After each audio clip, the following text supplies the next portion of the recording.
Morning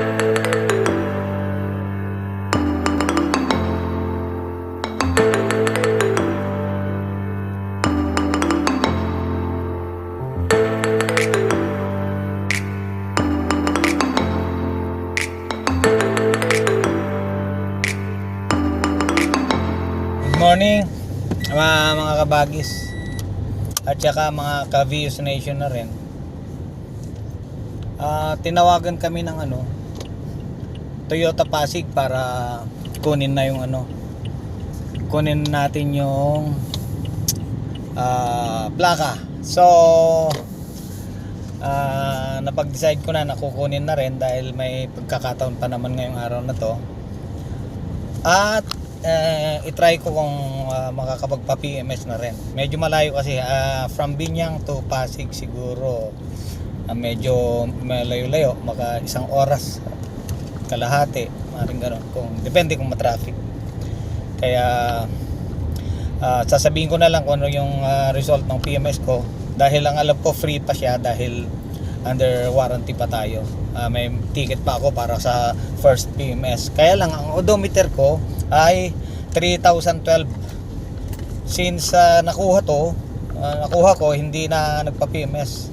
Ito lang yung pagkakataon, kaya alin at samahan nyo ako pag magpa-PMS tayo sa Pasig. Okay?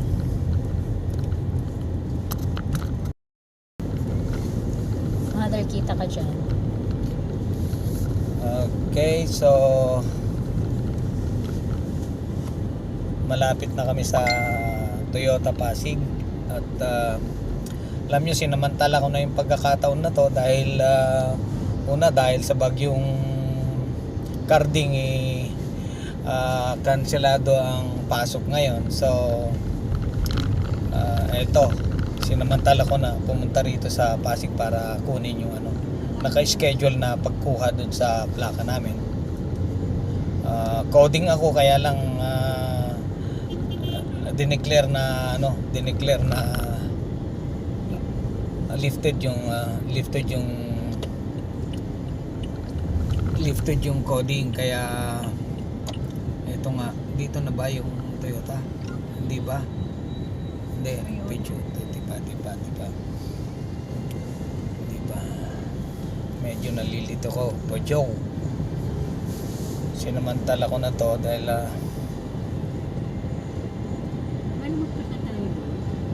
hindi ba? Ano pala to? Ay nako, sana naman hindi tayo maisahan dahil baguhan tayo dito. Napadaan ako sa motorcycle lane dahil hindi ko matumbok yung Toyota dito sa may Pasig.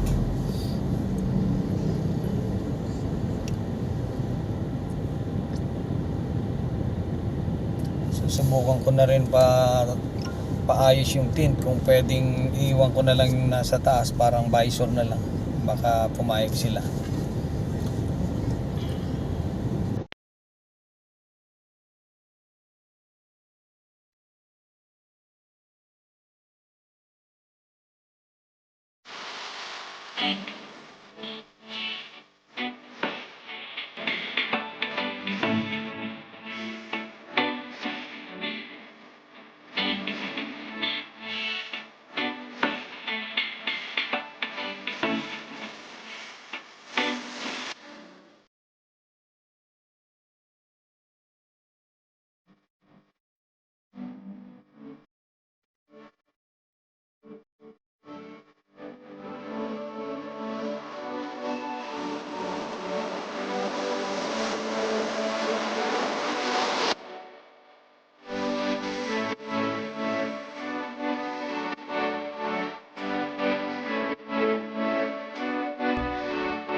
Sir, kukuha po ng plaka. Kukuha po ng plaka.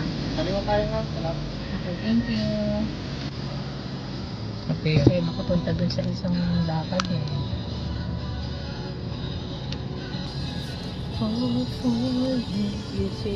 Muro na ba? Tabi ng LC. Ano big sabihin ng Nasa LC? pa, bakante. Ano? Hindi, doon na tayo sa dulo. Para walang ano. Baka may mga reserve yan. Pinagbigyan lang tayo.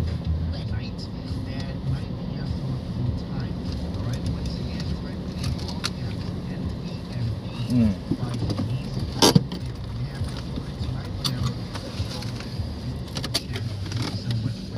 YouTube channel. Ay mo na yung simbal.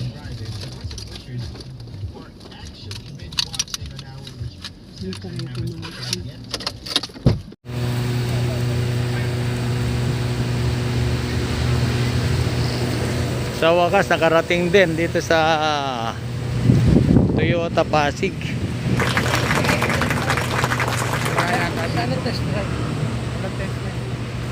Alam niyo ba kanina na overshoot ako? Hindi ko natumbok yung Toyota kaya napaikot uli ako dun sa ilalim ng Ortigas. Kaya ito. Hirap talaga pag hindi ka sanay dito sa Pasig. Kaya ito. Dito na kami at hanapin na namin kung saan makukuha yung plaka namin. Ito yung pinaka-showroom ng pinaka-showroom ng Toyota.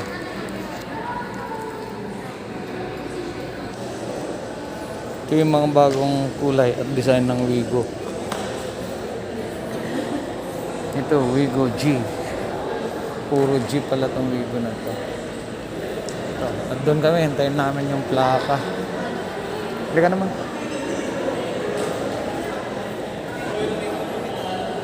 Ito, Hilux naman to, puti. Venus na puti. Venus na may...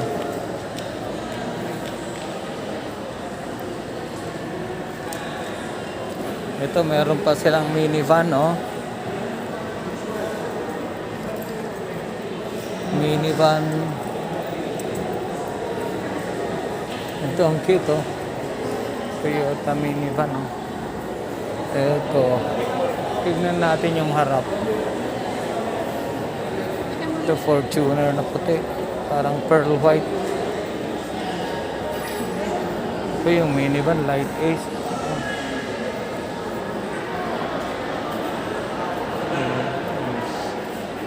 Bagong Fortuner. Hindi ito pinaka-showroom ng Toyota Pasig.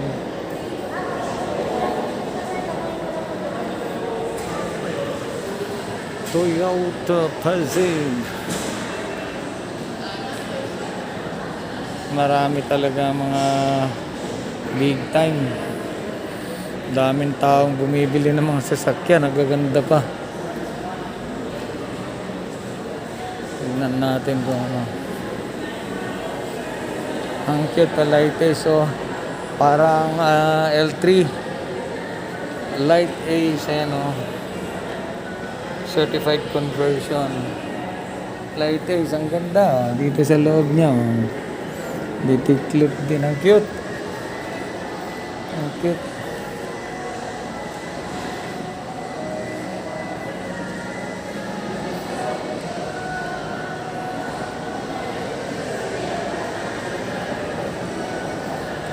Alam niyo ba pati kanina bago may ma-overshoot, ang dinadaanan ko yung motorcycle lane. Buti na lang walang pulis, huli sana ako.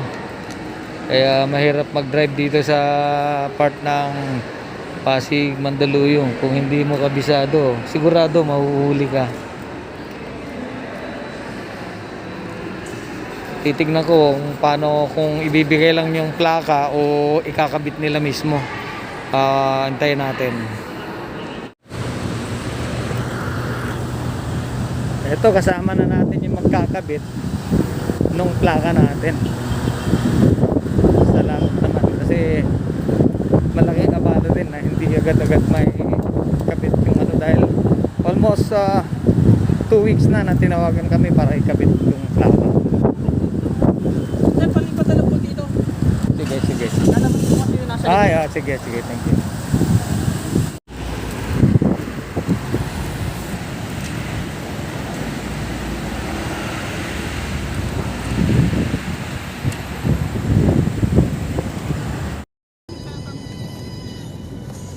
Okay na at May isa pang lakad. ganun lang kadali at naikabit na yung ano natin, naikabit na yung plaka natin, so hindi pa pala kami makauwi at pupunta kami sa San Miguel Corporation. Meron yatang follow up si Mrs. Don, check natin San Miguel sa may Anto, likod ng Mega Mall. Okay, ganun muna tayo at least ang sadya natin para kunin yung plaka okay na, nakuha na at naikabit na yung plaka. Ganun lang pala kabilis, so okay, out muna.